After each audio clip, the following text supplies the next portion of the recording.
देखो बच्चों, आज हम क्लास 10 में जो हमारे एक स्टोरी लगी है रीडर में, lesson 9 madam rights the bus, इसको पढ़ेंगे। हम आज समरी पढ़ेंगे और फिर क्वेश्चन आंसर इसका डिस्कस करेंगे। तो इसका जो लेसन का नाम है मैडम राइट्स द बस, इसके जो राइटर है वो है वल्लिकानंद। राइटर कौन है? वल्लिकानंद। आपको ये दोनों याद रखना है, मैडम राइट्स द बस और वल्लिकानंद। अब ये कहानी जो है, ये एक 8 साल की बच्ची है, लड़की है, उसका नाम है वल्लिया माई। VALLIA। आपने उसने अपनी बुक्स में आपने स्पेलिंग उसको याद कर लेना, वल्लिया माई। लेकिन शॉर्टकट में इसको लेसन में हम वल्ली वल्ली बोलेंगे। जहां भी इसमें नाम लिखा हुआ है किताब में, बुक में, वहां वल्ली वल्ली लिखा है। अब ये जो लड़की है ये 8 साल की है, यानी 8 ईयर्स की है। और इसका काम क्या है? ये छोटी सी लड़की जो है, इसके हम उम्र का कोई खेलने वाला बच्चा नहीं है क्लास में।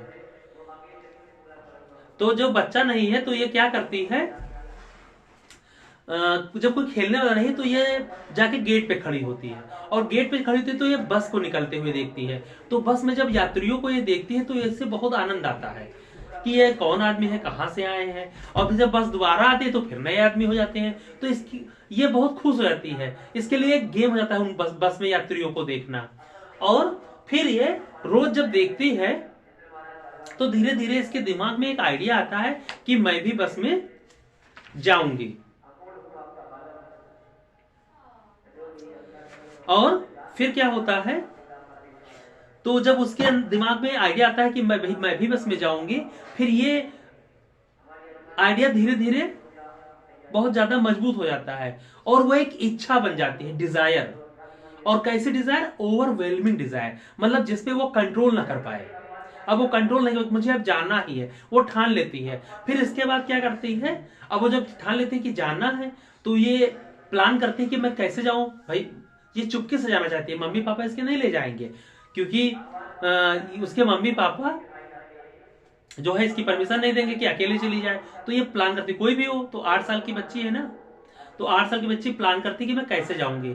तो अपने पड़ोसियों, हाँ एक चीज और, वो जब अपने किसी को बात करने, अपने उम्र के बच्चों से बात करते हुए सुनती है कि वो उन्होंने बस में सवारी किया और उसके बारे में बताते हैं, तो इसको अंदर से थोड़ा सा जलन फील होता है और ये चिल्लाती है प्राउड प्राउड प्राउड। क्यों?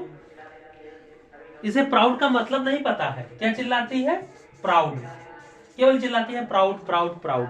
और फिर क्या होता है, ये वहां से चली जाती है और फिर अपने पड़ोसियों को बातें करते हुए सुनती है, फिर उनसे बातें करती है और उसकी डिटेल निकालती है कि बस कहाँ जाती है, कितनी दूर जाती है और क्या है। तो उसे पता चलता है कि जो बस है वो यहाँ से 6 मील की दूरी पर, 6 माइल्स की दूरी पर दूसरा गांव है, वहां जाती है और फिर वहां से वापस चली आती है। और जो किराया है, फेयर या फेयरी, फेयर मीन्स किराया, किराया आपका 30 पैसा है। फेयर याद रखना, कितना फेयर है, क्वेश्चन आ जाता है पेपर में, कितना फेयर था एक तरफ का, 30 पैसे। अब ये 30 पैसे आपको कम लगते हैं, क्यों? क्योंकि आप इस समय जी रहे हैं, लेकिन जब ये कहानी लिखी है तो उसमें 30 पैसे बहुत थे। और दूरी जो है 45 मिनट की है, केवल 45 मिनट बस वहां पहुंच जाती है। और बस के जो छूटने का टाइम है, बस जब यहां से डिपार्ट करती है तो डिपार्चर टाइम है 1 o'clock, यानी 1 बजे दोपहर को।